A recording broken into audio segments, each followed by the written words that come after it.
Hello again. Thanks for coming back to us this week. I'm Dave Brown. I'm the Chief Industry Officer here at Austin Labs, and I have with me today Simon Drake, the CEO here at Austin Labs.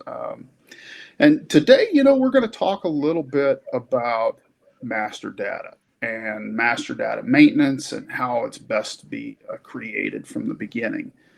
And I wanted to start off a little bit about, what's the problem that we see a lot of the time. And a lot of what we see when we go into companies and the companies that I've been involved with when I was, in the business side, the data that is underlying your whole business, if it's not correct or if it's incomplete, it makes it very, very difficult to to make good business decisions off of. And Simon, we've seen this in the bills of materials in a lot of companies that we've been into, as well as your product master data.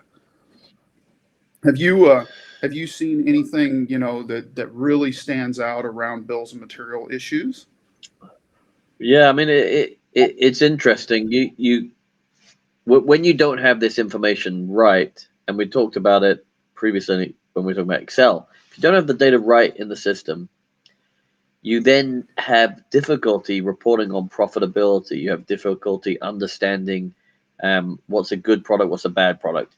You end up with processes built around doing secondary checks in Excel, and it seems like the effort to maintain master data isn't really worth it.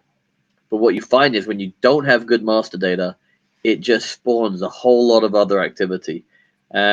Because a lot of the time you're not going to make bad decisions because people know the right thing one way or another. You've got bad data in the system, you ignore what's in the system, you do extra work in an Excel spreadsheet, and you're really just building workarounds when what you need to do, is eat your greens. Like you got to just buckle down, get it done, fix the data, and in the long run, it pays a lot of dividends. Oh, you're totally correct there, and I would tell you that you hit it right on the head when you said if you've got bad data that you'll waste a lot of the time that you would have saved, even though it seems like it's a waste of time to manage, right? And Yeah. so my side, when I was setting up product codes and working through that, at a company called Farmland, we had come up with a position in our company, and it was an hourly position, but it was what we thought of it as the data czar. And we had this lady that was, she was one of my favorite people because she was a hard-nosed lady, and she would not let you set up a code if it didn't have the proper data. You would tell her, hey, I want to set up a code and it's going to look like this but with this box, and she'd be, she'd just slap you down and be like, you give me the exact things that we need and then it will go into the system. And new employees from other companies would hate this, but they loved the data that came out of it. They loved to be able to look at their sales history and be able to sort it by the proper brand or the proper packaging type. And it made it very, very easy to pull reports and analyze your data, and you were never worried about things like, is the piece count right, or is the box or the label correct, right? Because you had that position that really, really made sure that the data was right. It was the most effective thing I've ever seen from the perspective of, kind of cost to create proper data, and that data czar position was really, really good in that company. Yeah, So, we I work with think companies also. yeah, no, go My ahead, bad. Simon, you got it.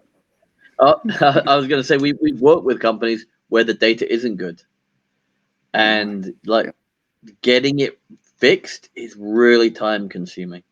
And so yeah, I can imagine. I mean, it seems like an effort to stay on top of it, but you can compare two companies, one that put the effort in and has the quality data, and one that hasn't, and it's night and day.